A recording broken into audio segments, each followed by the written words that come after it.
चांदिवली विधानसभा निवडणुकीमधील ईव्हीएमची तपासणी करा अशी मागणी होतीये आणि मुंबई उच्च न्यायालयाने या सगळ्या संदर्भात आदेशही दिले। 16 आणि 17 एप्रिलला मुंबईमध्ये तपासणी केली जाणार आहे।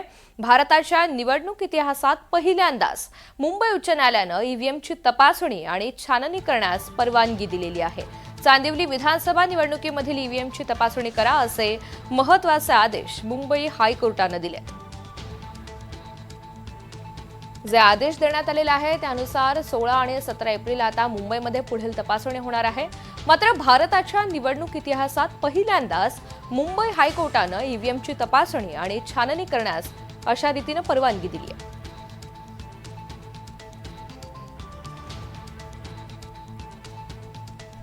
चांदिवली विधानसभा निवडणुकीमधील ईव्हीएमची तपासणी करा असा आदेश देण्यात आलेला आहे। 16 आणि 17 एप्रिलला मुंबईमध्ये तपासणी केली जाईल। दरम्यान भारताच्या निवडणूक इतिहासात पहिल्यांदाच मुंबई उच्च न्यायालयाने ईव्हीएमची तपासणी आणि छाननी करण्यास परवानगी दिली आहे। आता 16 आणि 17 एप्रिलला हायकोर्टाच्या आदेशाप्रमाणे ही संपूर्ण प्रक्रिया राबवली जाईल।